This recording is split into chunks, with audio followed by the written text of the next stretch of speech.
Meus caros amigos e amigas que acompanham a comunidade Face de Cristo, é uma alegria, né, atender um pedido do meu grande amigo Aloísio para esta gravação em que nós vamos refletir um pouco sobre esse tema viver de modo digno, né, na família, principalmente com os ensinamentos do Papa São João Paulo II. É um assunto assim bastante importante, fundamental nos dias de hoje, e que eu vou colocar aqui essa nossa participação com muita alegria. Quero começar rezando com vocês, pedindo a graça de Deus, a bênção de Deus, porque Jesus disse, né, sem mim nada podeis fazer. Em nome do Pai, e do Filho, e do Espírito Santo. Amém. Vinde, Espírito Santo, enchei os corações dos vossos fiéis, acendei neles o fogo do vosso amor. Enviai, Senhor, o teu Santo Espírito, e tudo será criado, renovareis a face da terra. Oremos, ó Deus, que instruíste os corações dos vossos fiéis com a luz do Espírito Santo. E fazei que nós apreciemos retamente todas as coisas segundo o mesmo Espírito e gozemos sempre da sua consolação, por Cristo nosso Senhor. Amém. Que a Virgem Maria, meus irmãos, nos acompanhe nesta hora. Ave Maria, cheia de graça, o Senhor é convosco. Bendita sois vós entre as mulheres e bendito é o fruto do vosso ventre, Jesus. Santa Maria, Mãe de Deus, rogai por nós, pecadores, agora e na hora de nossa morte. Amém. Glória ao Pai, ao Filho e ao Espírito Santo, como era no princípio, agora e sempre. Amém. Em nome do Pai, do Filho e do Espírito Santo. Amém. Meus caros amigos e amigas, né, esse tema, viver de modo digno na família, né, assim, debaixo dos ensinamentos do Papa São João Paulo II, tem muitas coisas que esse grande Papa colocou para nós. Né? Papa João Paulo II, no ano de 1994, ele escreveu uma encíclica, não é bem uma encíclica, foi um documento que ele chamou de Carta às Famílias. Um documento que vale a pena nós todos conhecemos, 1994. E nesse documento da Carta às Famílias, o Papa São João Paulo II, ele fala profundamente sobre a importância da família, sobre os problemas da família de hoje, as ameaças que a família sofre. Então, eu quero começar um pouco por aí, né?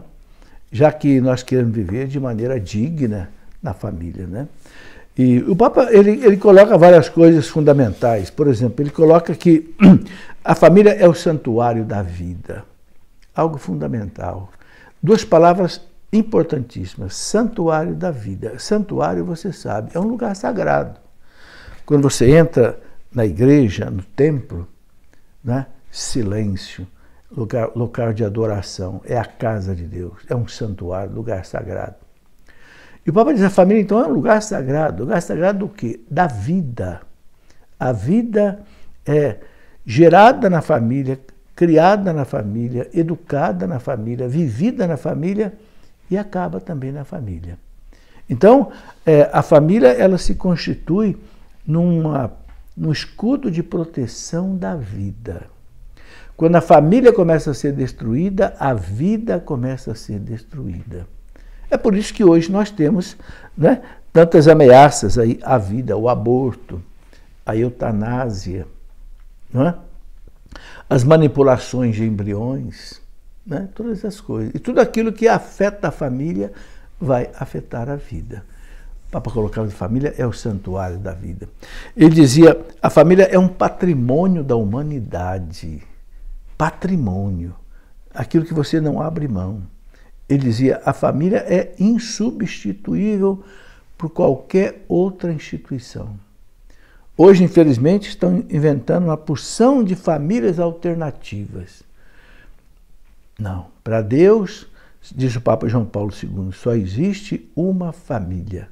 Aquela que Deus uniu o homem com a mulher, está lá no livro do Gênesis, né, capítulo 2, versículo 23 e 24.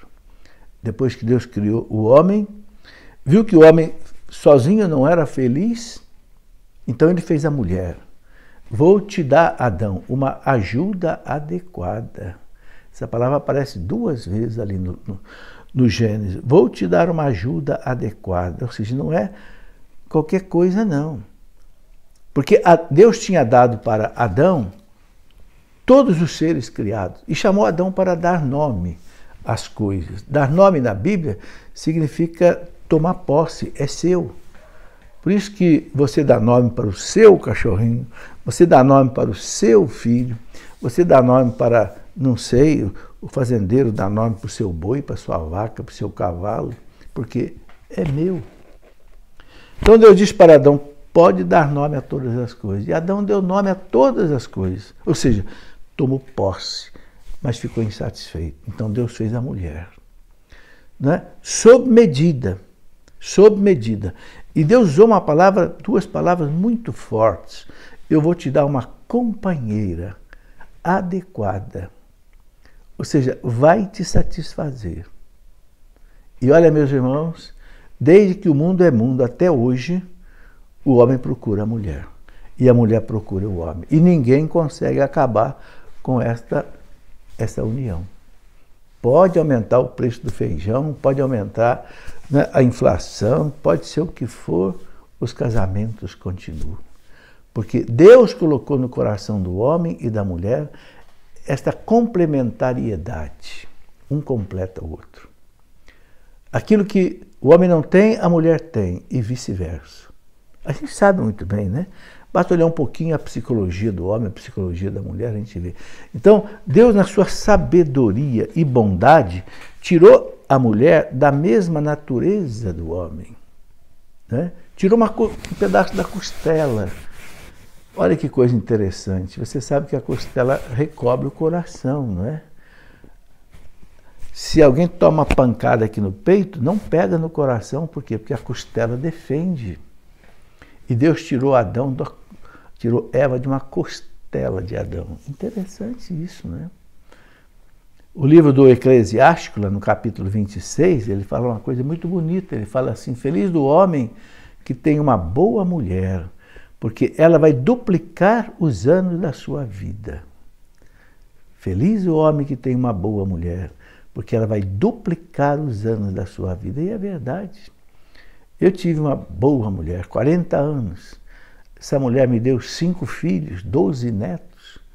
Né? Me ajudou muito. No meu trabalho até, na editora que eu criei, né? A editora Cleofas, ela conduzia a editora, tudo. E eu podia fazer outros trabalhos que eu tinha que fazer. Né? Então Deus deu ao homem uma ajuda adequada. Né? E Adão, quando viu Eva, ficou extremamente feliz, né? Está lá no livro do Gênesis, capítulo 2, versículo 23, Adão fala para Deus, agora sim. Agora eu tenho alguém que é osso dos meus ossos, e a carne da minha carne, ela vai se chamar mulher. Por que ele deu o nome a ela de mulher? Porque mulher, no hebraico, Ishá, é o feminino de homem, que é Ish. I-S-H, Ish, é homem no hebraico. Mulher é Ishá. Ele percebeu que ele estava diante de um ser como ele, só que não era ele. Era um outro eu, vamos dizer assim, né? O complementava. E aí, meus irmãos, aí Deus entra e coloca aquilo que é fundamental. É o próprio sentido do casamento. Eu até escrevi um livro com esse título, né? Deus olha para os dois e disse, tudo bem. Então, agora o homem deixa a casa do seu pai e da sua mãe, se une à sua mulher e sereis uma só carne. Sereis uma só carne. Esse é o sentido mais profundo do casamento, de onde vai nascer a família, que Deus colocou para o casamento como, né, a sua finalidade. Né? O homem deixa a casa de seu pai e da sua mãe e se une à sua mulher. Se une à sua mulher, não une a outro homem. Nem a mulher vai unir com outra mulher. A mulher vai unir com o homem vai unir com a mulher. E sereis uma só carne. Ou seja, o desígnio de Deus para o casamento, como o Papa João Paulo II explica, é um desígnio de amor, de unidade, de complementariedade. Não é? E essa união é feita exatamente no amor dos dois. Daí nasce a família. Daí nascem os filhos. Então Deus diz para o casal: crescei e multiplicai. Dominai a terra. Então Deus entregou na mão do casal, o que equivale a dizer, na mão da família, o crescimento, a multiplicação e o domínio do mundo. Crescei e multiplicai. Né? E é bonito que antes de Deus dizer multiplicai, Deus diz para o casal: crescei. Crescei. Eu estou colocando um ao lado do outro para cada um fazer o outro crescer. Então, por isso que o Papa João Paulo II fala que a família é sagrada. Sagrada por quê? Porque a família nasceu do coração de Deus, do desígnio de Deus, da vontade de Deus. Por isso que o Papa João Paulo II dizia: a família é insubstituível. Não tentem trocar a família por uma outra instituição, porque não vai dar certo. Só vai haver sofrimento, né, e dor. Ele dizia: a família é a célula máter da sociedade. Né? Deus, quando quis fazer quando quis que a humanidade existisse, né? Deus fez um plano, Deus fez um projeto. Que plano é esse? Vamos gerar a família. A família é o projeto de Deus. Quando você vai fazer uma casa, um prédio, primeiro você faz um projeto. Projeto arquitetônico, projeto hidráulico, projeto, não sei, de segurança, de engenharia civil. Né? Depois você vai construir. Então Deus, quando pensou na humanidade, essa humanidade que Deus quis que fosse a sua imagem e semelhança para viver com Ele, participar da sua vida bem-aventurada, que é a finalidade da nossa vida, Deus então criou a família. Então os pilares da sociedade, meus irmãos, os pilares, as colunas que sustentam a sociedade é a família. Mas a família cristã, a família conforme o desígnio de Deus.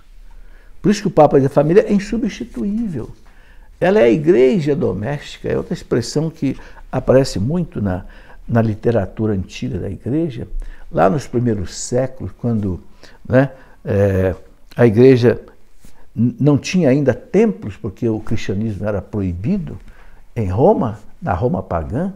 Então, onde é que a igreja se reunia? Nas casas, nas famílias. Daí veio a expressão: a família ser a igreja doméstica. É na família, meus irmãos, que a criança aprende a rezar, amar a Deus, praticar as virtudes. Tudo isso falava o Papa João Paulo II na Carta às Famílias. Né? Então, eu penso que a primeira coisa para a gente viver de maneira digna, né, segundo a família, a primeira coisa é a gente amar a família, defender a família, trabalhar pela família, não permitir que a família seja, né, jogada de um lado para outro. Uma coisa muito interessante é o seguinte, que o Papa João Paulo II diz na Carta às Famílias. Ele diz assim, que Cristo entrou na história dos homens pela família. Olha que interessante isso. Jesus é Deus. Ele foi concebido no seio da Virgem Maria sem precisar de um homem. Foi uma ação do Espírito Santo, porque nenhum homem seria capaz de gerar o Filho de Deus. Então, o Espírito Santo trouxe o Verbo ao seio da Virgem Maria. E o Verbo se fez carne, se fez homem e habitou entre nós. E Maria teve o seu Jesus, seu Filho amado, único Filho. Não teve nenhum outro filho, só Jesus. Né? Então o Papa diz, Jesus quis entrar na nossa história pela porta da família. Por isso que ele chama José para ser seu pai. Jesus não teve um pai natural aqui na Terra. Não teve um pai natural aqui na Terra. Claro, como eu já falei, foi gerado por obra do Espírito Santo. Mas ele quis ter um pai. Quis ter um pai. Então, quando José quis abandonar Maria, porque viu Maria grávida e não entendeu, né? mas sabia da santidade de Maria. Então José queria abandoná-la em segredo, para que não houvesse nenhuma suspeita, né? E aí o anjo Gabriel aparece a ele, em sonho: não, José, não temas receber Maria como tua esposa, porque o que nela foi gerado é obra do Espírito Santo. Recebe Maria como tua esposa. Houve um casamento místico aí de José com Maria, mesmo sem união carnal, mas foi um casamento que Deus selou misticamente. E José passou a ser o pai do menino. Tanto é que as pessoas diziam: esse não é o filho do carpinteiro? Que história é essa do filho do carpinteiro? Está fazendo milagre aqui entre nós, em Nazaré? O filho do carpinteiro. Então daí surgiu a Sagrada Família de Nazaré. Então vejam, Jesus não precisava ter uma família, não precisava ter um pai terreno, mas ele quis ter um pai terreno, porque ele quis uma família.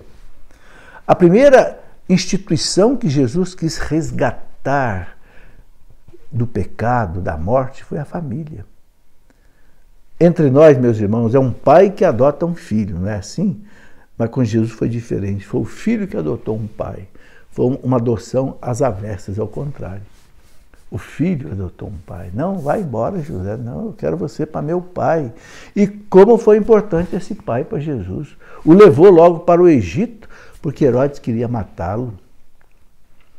Então, a igreja ensina que Deus Pai colocou as suas maiores riquezas na mão de José, Maria e o seu filho. Olha a glória de José. Olha a honra de José, meus irmãos. É por isso que São José foi declarado, em 1870, pelo Papa Pio IX, patrono universal da Igreja. Patrono universal, ou seja, assim como ele é o pai de Jesus Cristo, né? O pai do Filho de Deus, e Cristo é a Igreja, é a cabeça da Igreja. A Igreja é o corpo místico de Cristo, então aquele que é o pai do Cristo cabeça é pai também da Igreja. Assim como Nossa Senhora é mãe da cabeça da Igreja, que é Cristo, é a mãe também do corpo, veja a importância de São José. Eu quero destacar isso. Eu penso que nenhuma capela, nenhuma igreja pode deixar de ter a imagem de São José. Nós sempre colocamos a imagem de Nossa Senhora, glória a Deus, mas vamos botar também José, porque é pai e mãe da igreja. A gente não é órfã de pai, nem órfã de mãe. Olha que bonito, o Papa João Paulo II destaca isso também, né? Então, a gente vê que beleza. Quando o Papa João Paulo II, ele celebrou, a última vez que ele esteve aqui no Brasil, e ele celebrou, né, no Rio de Janeiro, na Catedral Metropolitana do Rio de Janeiro, ele celebrou a missa, né? O evangelho da missa foram as bodas de Caná. Então o Papa disse: o que significa Jesus e Maria nas bodas de Caná, num casamento que está começando? O Papa João Paulo II disse assim: significa que Jesus e Maria estão em cada casamento, em cada família, em cada casal, unidos pelo sacramento do matrimônio, ou seja, unidos por Deus. Jesus está ali presente e a Virgem Maria está dizendo muitas vezes para Jesus: eles não têm mais vinho, eles não têm mais comida, eles não têm emprego, eles não têm saúde. E Jesus vai fazer alguma coisa, porque Jesus sempre atende o pedido da sua mãe, não é assim? Então, meus irmãos, a gente percebe que Jesus começou a sua vida pública exatamente num casamento, porque ali nascia uma família, né? E ali ele fez o seu primeiro milagre. E que milagre! Transformou 600 litros de água em vinho da melhor qualidade.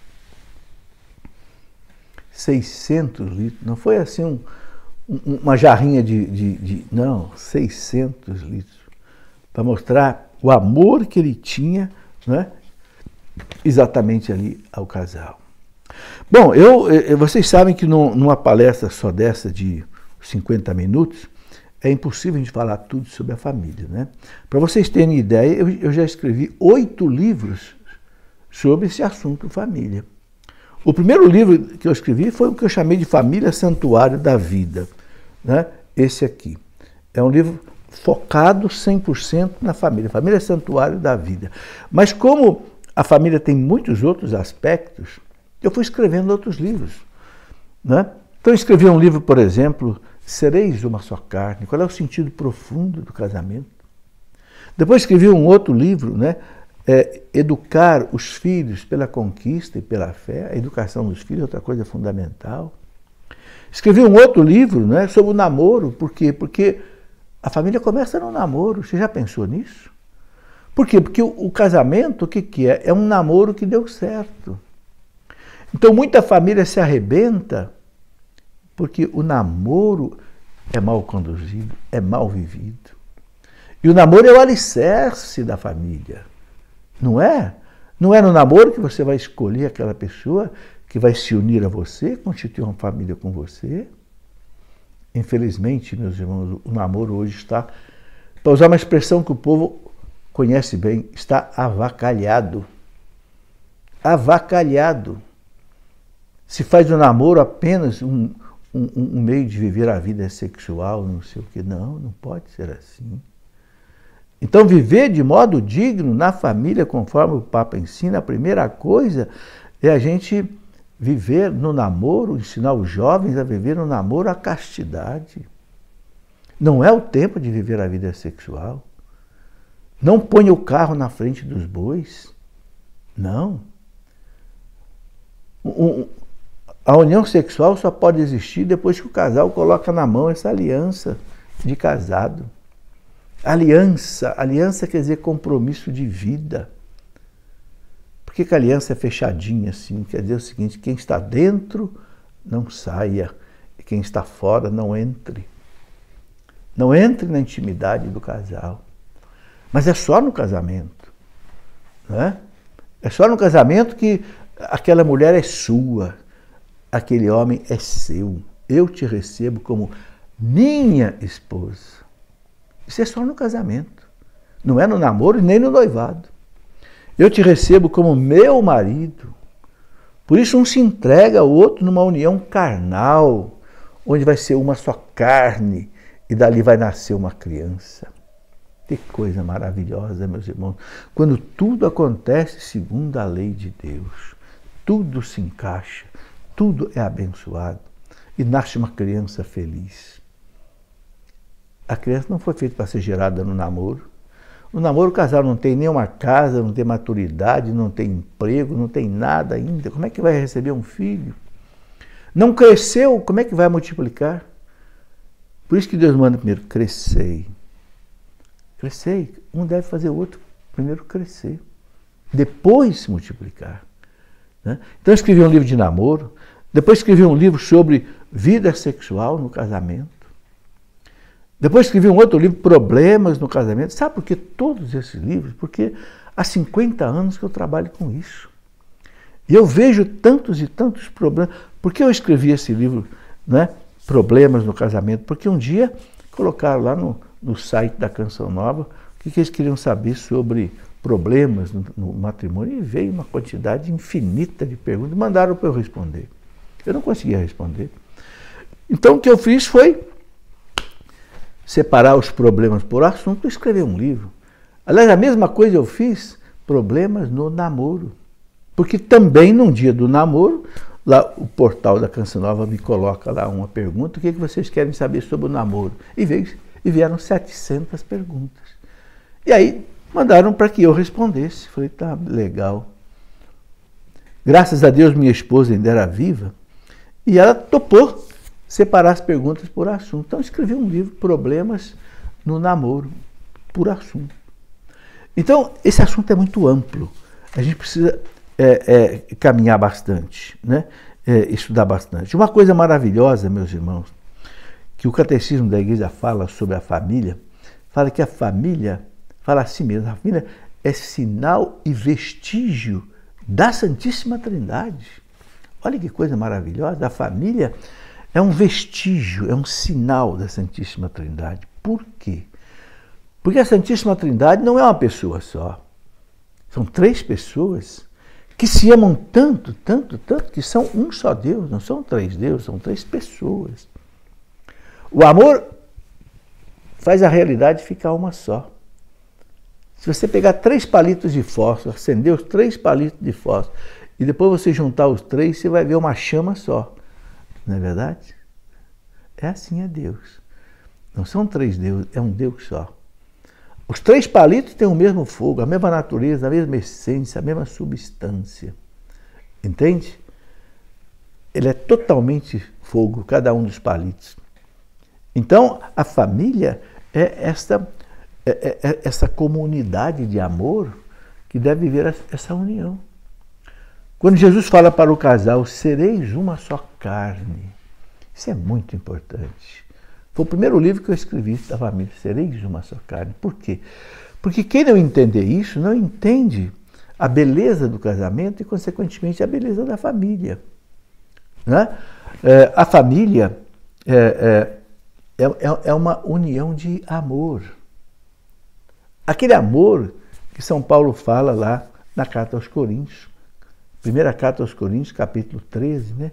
O amor é paciente, o amor é bondoso, o amor não busca os seus próprios interesses, o amor não é orgulhoso, não se ostenta, né? O amor tudo crê, tudo espera, tudo suporta, o amor não passa jamais. É esse amor que faz o casal crescer e depois se multiplicar. Casais que não querem ter filhos são casais que não experimentaram o amor de Deus profundamente. Porque todo amor é difusivo, dizia São Tomás de Aquino. O amor ele não se contenta em ficar só para ele. Quem ama quer, né, dividir, quer partilhar. São Tomás de Aquino diz que, né, aberta, né, a mão de Deus pela chave do amor, as criaturas surgiram. A criação do mundo. Abertas as mãos de Deus pela chave do amor, as criaturas surgiram. Assim também, os casais que têm filhos, né? Claro que tem casal que não pode ter filho, não consegue ter filho. Mas hoje existe no mundo um inverno demográfico. Sim. A Europa está se acabando. E também o nosso Brasil. Nós já estamos na decadência de população diminuindo. É uma coisa terrível. Terrível. Não é isso que Deus propôs para a família. Deus propôs crescer e multiplicar. Claro que a igreja ensina a paternidade responsável. Vamos ter os filhos que nós pudermos criar, mas não vamos ser egoístas, não vamos ser comodistas, não vamos ser medrosos, não vamos ser conduzidos pela falta de fé, achar que eu vou colocar um filho no mundo e eu não vou conseguir criar. O que é isso? Deus dá, Deus cria. Bom, mas eu queria voltar aqui num ponto muito importante para a família, né, que é a questão, né, exatamente dessa unidade do casal, sereis uma só carne.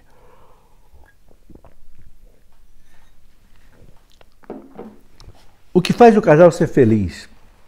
O que faz o casal crescer? O que faz o casal um enriquecer o outro? É a unidade do casal. Claro que essa unidade, eu já falei, é feita pelo amor. Amor que é paciência, amor que é perdão, amor que é misericórdia, amor que é a quebra do egoísmo, né? Claro. Então isso vai fazendo o casal ser unido. Nós, meus irmãos, nós somos criados, né, em ambientes diferentes. O marido veio de uma família, a mulher veio de outra família, muitas vezes completamente diferentes. Daqui a pouco nós começamos a viver juntos. E é claro, é normal que as nossas diferenças muitas vezes gerem atritos, né? Então tem que haver aí esse lubrificante do amor para fazer com que esses dentes da engrenagem não se quebrem. Quando a roda da vida começar a funcionar, não é? Então eu gosto muito de explicar que a unidade é uma coisa fundamental, não é?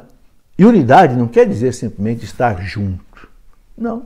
Tem casal que vive junto, mas vive brigando, dorme na mesma cama, come na mesma mesa, vive debaixo do mesmo teto, mas não estão unidos. Um mente para o outro, um engana o outro, às vezes rouba o outro. Uma vez uma mulher me disse, eu tenho que roubar dinheiro do meu marido, porque ele não me dá dinheiro nem para comprar minhas roupas íntimas. Acontece essas coisas. Entende? Então, a unidade não é só estar junto. Não, é muito mais do que isso. Uma comparação que eu faço, né? Uma coisa é você ter num prato arroz e feijão misturados, ainda sem cozinhar, crus. Você consegue separar? Consegue. Você pode colocar a tua mão ali, vai tirando primeiro o feijãozinho, que é escurinho, né? Pode dar trabalho, mas se você tiver paciência, você tira o feijão e depois fica o arroz separou. Alguém podia dizer, nossa, como é que foi possível separar? Você falou, separei, porque estavam juntos, mas não estavam unidos. Percebeu? Agora, imagina você misturar meio copo de café com meio copo de leite e mexer. Aí você tem um café com leite. Aí eu pergunto, será que é possível agora você separar? Não dá mais. Por quê? Porque agora eles não estão só juntos, eles estão unidos. Formou um novo produto, com uma nova composição química, uma nova cor, um novo sabor. Não dá mais para entrar uma mão ali e separar o casal. Não dá. Olha que eu fui diretor de uma faculdade de engenharia química há muito tempo. Você não consegue separar mais, mas nem por centrifugação, nem por filtração, nem por evaporação, nem por, não sei, eletroforese. Você não consegue mais. Por quê? Porque formou um novo produto. Você consegue fazer uma análise, né? No espectrômetro de massa, você consegue, um aparelho químico avançado, você consegue fazer análise, mas você não consegue separar. Impressionante, né? É isso o casamento. É como aqueles dois rios lá do Amazonas, né? O Rio Negro e o Solimões. Um é amarelo e o outro é escuro, né? Daqui a pouco eles vão um ao lado do outro, assim como que namorando, né? Um namorando o outro. Daqui a pouco eles se misturam. Aí você não sabe mais quem é quem é um, quem é o outro. Aí já é o Amazonas, não é mais o Negro e os Solimões. Será que alguém consegue ir lá na frente do Amazonas e se separar o Negro e os Solimões? Não consegue mais, porque misturou tudo. É isso o casamento.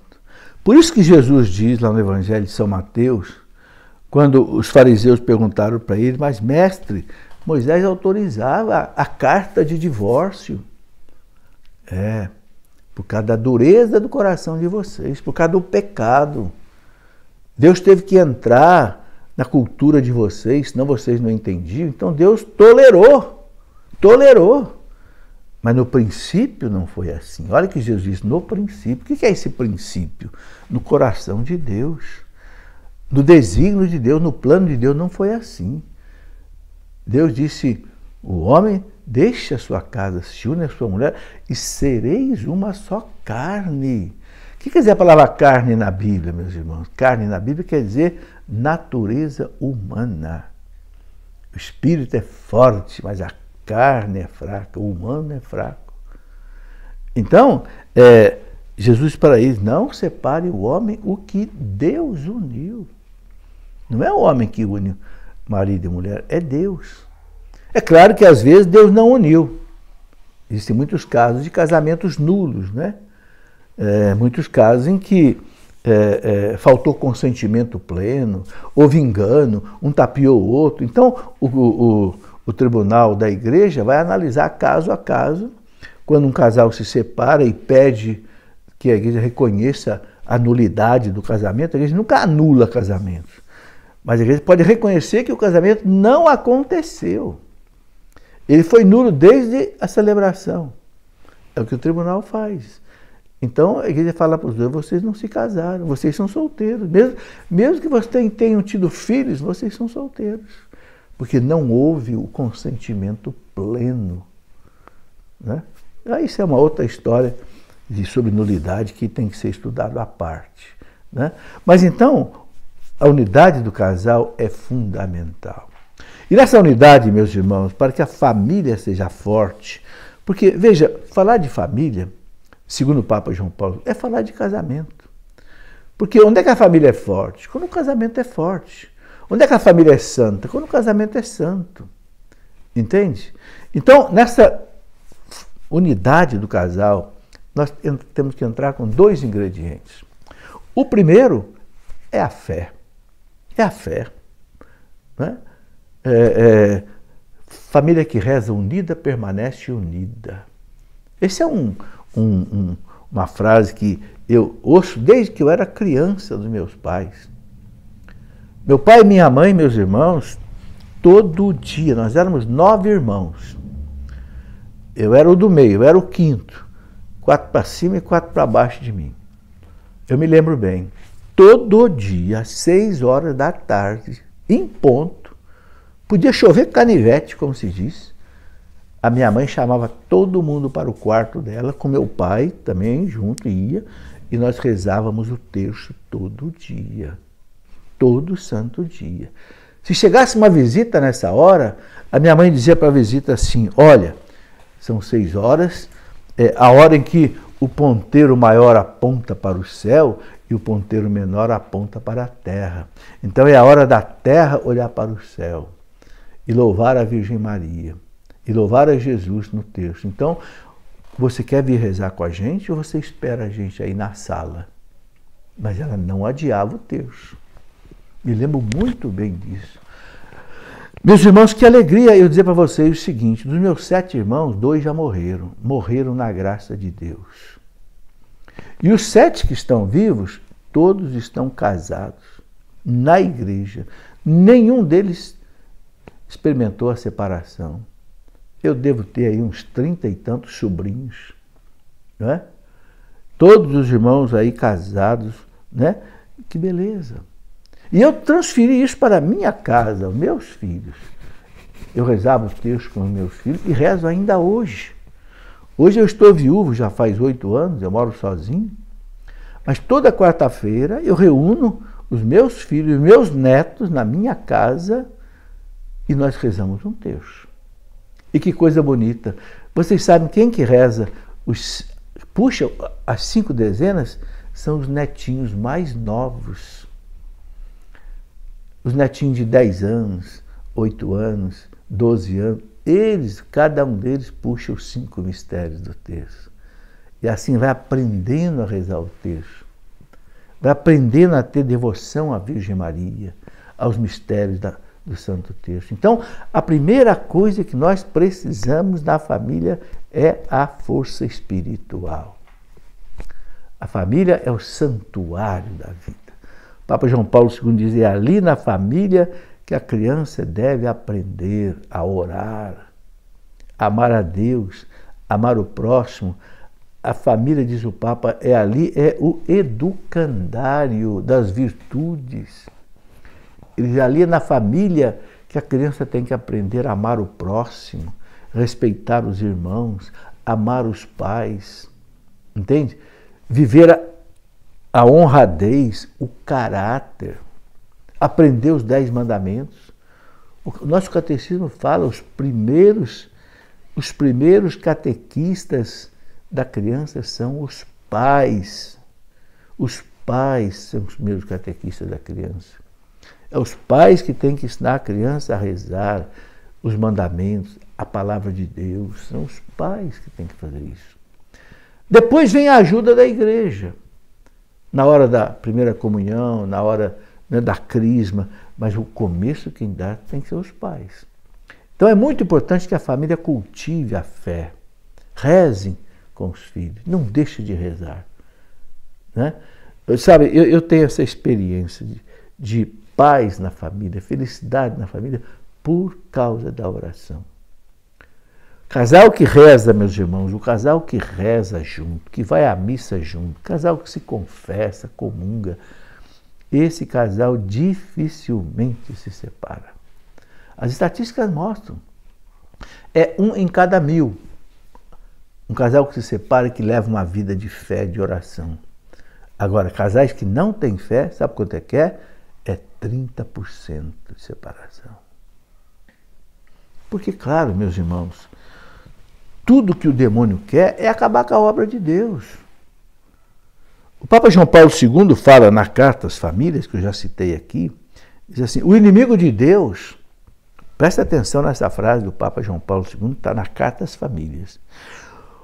Os inimigos de Deus sabem que não podem vencer Deus, não podem destruir Deus, porque Deus é Deus.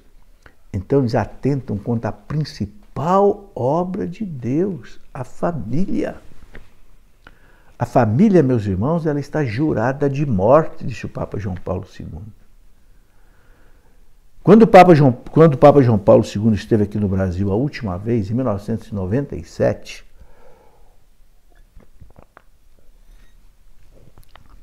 ele mandou celebrar aqui no Brasil 2 coisas, né? Primeiro, o encontro dele com as famílias.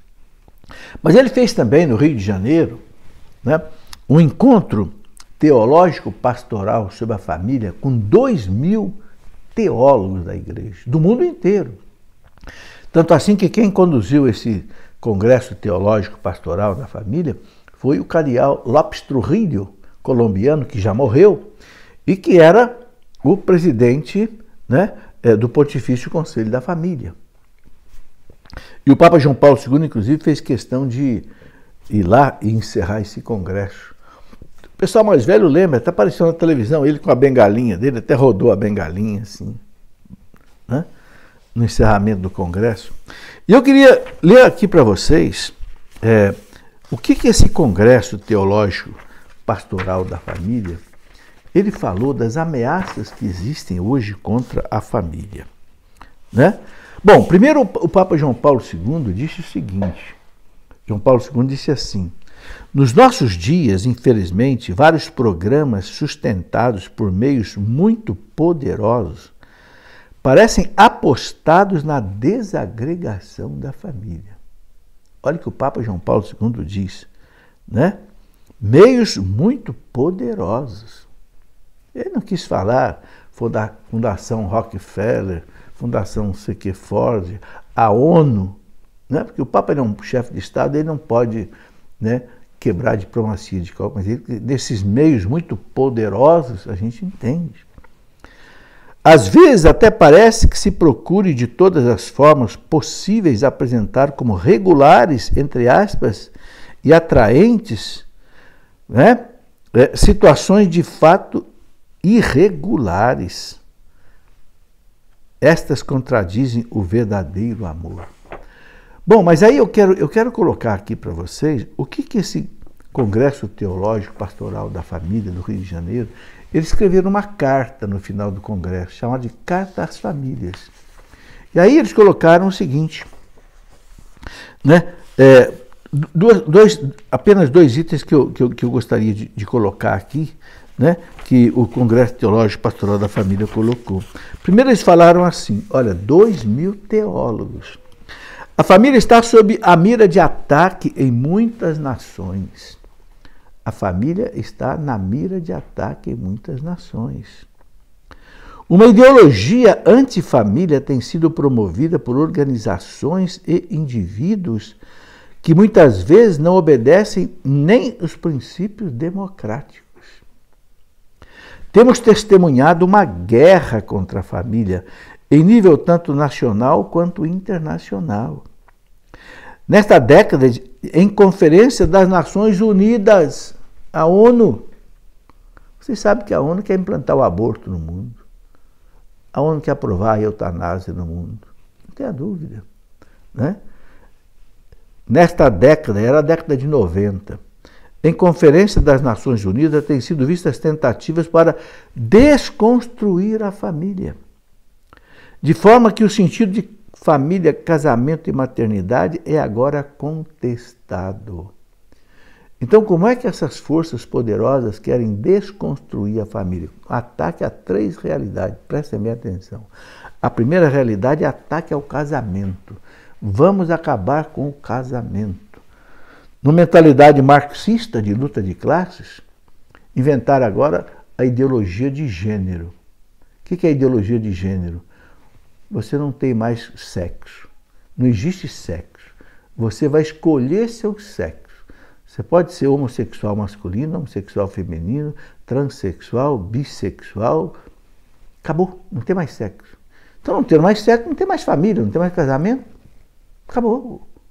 Então, a primeira destruição para destruir a família é destruir o casamento como instituição divina, homem unido com uma mulher. Segundo, a própria realidade de família. Então, nessa mentalidade socialista da luta de classes, marxista, a família é opressora, porque o pai oprime, o homem oprime a mulher e o casal oprime os filhos. Então, naquela linha de luta de classes, tem que acabar com essas classes. Então, vamos acabar com a família. E o terceiro ponto, a maternidade. Vamos acabar com a maternidade. A mulher não foi feita para dar luz, não. Vamos criar aí um útero mecânico. A mulher não foi feita para dar luz, não. Então, houve lá na China uma conferência da ONU sobre a mulher, em 1995, né? E o Vaticano mandou uma representante com uma comitiva, a doutora Mary Ann Glendon, e ela ficou horrorizada quando ela esteve lá. Horrorizada. Ela disse que a mulher ali ela é valorizada sobre todos os aspectos. Profissional, top model, cantora. A única mulher que não era valorizada era a mulher mãe, esposa e, para usar uma palavra bem conhecida, dona de casa. Esta mulher, esta é um lixo. Essa é a mulher escrava, essa mulher pisada pelo homem. Então a mulher não tem que ser mãe, a mulher não tem que ser esposa, não tem que ser nada. É uma luta diabólica, meus irmãos. Uma luta diabólica, não tenha dúvida. É por isso que nós todos temos que trabalhar muito pela defesa da família. E trabalhar pela defesa da família é a gente trabalhar em cima daquilo que Deus nos ensina. Então, primeira coisa que eu quero deixar bem claro, sem uma vida de oração, sem uma vida espiritual, sem a reza do terço, sem a prática dos sacramentos e a palavra de Deus, nós não vamos ter uma família forte. Nós não vamos viver, né, de maneira digna na família, conforme o Papa João Paulo II recomendava. Então, um lado é esse que eu queria colocar bem claro. O primeiro ponto, o ponto da vida espiritual. Não se iluda. Jesus disse, sem mim nada podeis fazer. Nada é nada. Nós quebramos a cara, meus irmãos, muitas vezes, nas nossas atividades, nos nossos negócios, porque nós não consultamos Deus. Eu fico impressionado quando eu leio o Antigo Testamento, o livro dos reis, o livro dos juízes, o livro de Samuel, o livro das crônicas. Tudo que o rei Davi ia fazer, ele consultava o Senhor. Senhor, eu devo ou não atacar aqueles inimigos? O Senhor dizia, ataque, eu vou entregá-lo nas suas mãos. Quando Deus dizia, não vai, Davi não ia. Mas o que nós fazemos? Nós achamos que, eu sei tudo, eu posso tudo, eu vou fazendo tudo e tudo dá certo. E a gente quebra a cara. Por que às vezes a palestra não vai bem? Por que o trabalho que você vai fazer não vai bem? Por que a família não vai bem? Porque nós somos arrogantes, prepotentes, autossuficientes. Nós achamos que nós somos algo, quando nós não somos nada. Sem mim, nada podeis fazer. Nada é nada. Quando é que nós vamos aprender isso? Que nós não podemos nada, nós não temos condição de nada. Então, esse é um ponto que nós temos que destacar muito aqui nesta palestra. Se a gente quer viver de maneira digna na família, nós temos que rezar. Porque, meus irmãos, nós somos fracos. O pecado original enfraqueceu a nossa natureza.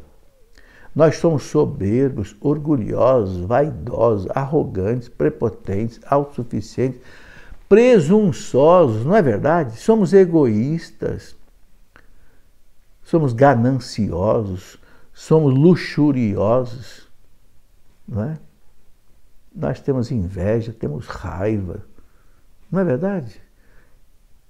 Cristo morreu na cruz para nos dar a graça dos sacramentos que transformam a nossa vida. E a gente não consegue vencer essas misérias da nossa carne. Pobre da família, meus irmãos, que não tem Deus. Triste da família que não reza. Vai ser sacudida pelo demônio. Bom, o segundo ponto que eu gostaria de colocar é também a parte humana. Nós somos seres humanos, nós temos, né, a nossa parte natural e a nossa parte sobrenatural.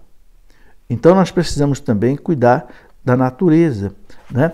Eu gosto muito de uma coisa que eu coloquei no meu livro Família Santuário da Vida. Eu gosto muito daqueles 10 mandamentos do casal. Esse trabalho aqui eu fui encontrar num livro americano. Foram psicólogos americanos, terapeutas conjugais, que escreveram os tais 10 mandamentos do casal. Eles não são padres, não são teólogos, são leigos, psicólogos. E eles colocaram 10 normas assim humanas que devem ser vividas com a ação da graça de Deus. Com o auxílio da graça de Deus, você pode viver esses 10 relacionamentos humanos aqui.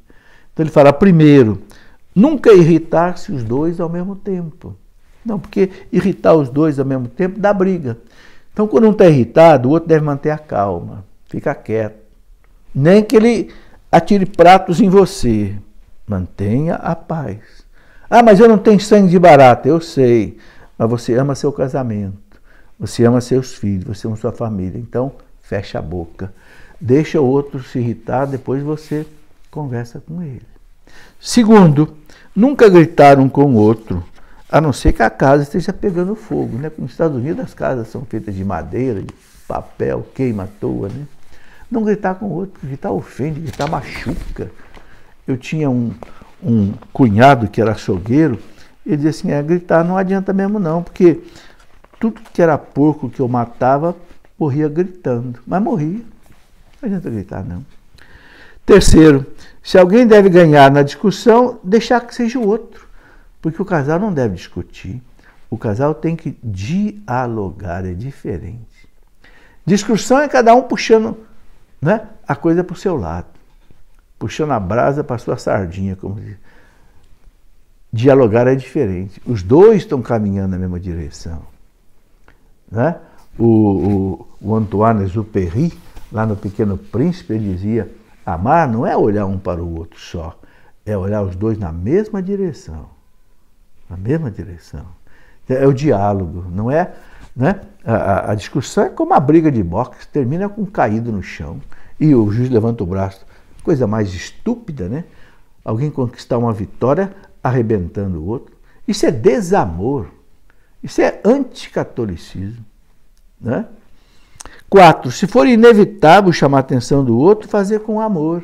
Às vezes você tem que chamar a atenção do outro. Então faça com amor. Eu aconselho 4 coisas. Primeiro, reze pelo outro. Sem mim nada podeis fazer. Então você não vai saber chamar a atenção do outro se ele fez uma coisa errada, se você antes não rezar. Reze. Segundo, escolha a hora certa. Não é qualquer hora. Não é a hora que ele está cansado, nervoso, que você vai falar com ele. Não, espera. Terceiro, sozinho. Nunca na frente de alguém. Nunca chamar atenção na frente de alguém. E 4, né? Com palavras corretas. Os psicólogos diziam assim, antes de você apontar um defeito da pessoa, aponte primeiro uma qualidade. Né? Eles falam, faça como o cirurgião que quando vai operar um paciente, primeiro ele anestesia. O paciente não sentir dor. Né? Então, você vai fazer uma cirurgia no outro, você vai, né, apontar um defeito dele, isso dói muito. Então faz o seguinte, anestesia ele primeiro. Como é que você anestesia o outro? Aponte para ele uma qualidade primeiro. E ele tem qualidade, isso não é fingimento, não. Ô João, você é um homem bom, você é trabalhador, mantém a sua casa bem, né? Pronto, anestesiou o caboclo. O ego dele encheu, né? Agora pode cortar. Né? Ah, mas João, você está fazendo uma coisa errada. Né? Não pode fazer o que você está fazendo. Entende? Atrapalha. Né? Bom, depois nós temos aqui, só para encerrar a nossa conversa, que nós já estamos aí com 55 minutos, né? Nunca jogar no rosto do outro os erros do passado. Não faça isso nunca. Né? A displicência com qualquer pessoa é tolerável, menos com o cônjuge. Menos com o cônjuge. Displicência, não dar atenção, não dar carinho. Nunca ir dormir sem ter chegado a um acordo. Não brigar separado, para que o demônio não durma no meio. Nunca dormir brigado. Pelo menos uma vez ao dia dizer ao outro uma palavra carinhosa. Pelo menos uma vez ao dia dizer ao outro uma palavra carinhosa. Cometendo um erro, saber admitir e pedir perdão, pedir desculpa, isso é fabuloso no casamento. Né? E quando um não quer, dois não brigam. Então, esse é o conselho que os casais dão. Meus amigos, eu teria muito mais coisa para colocar, mas infelizmente, né, o nosso tempo não é suficiente, acho que já até passei um pouco do horário, mas agradeço a vocês que tiveram a atenção de ouvir esta nossa reflexão. Que Deus os abençoe, faça-os felizes nas suas famílias, nos seus casamentos. Em nome do Pai, e do Filho, e do Espírito Santo. Amém.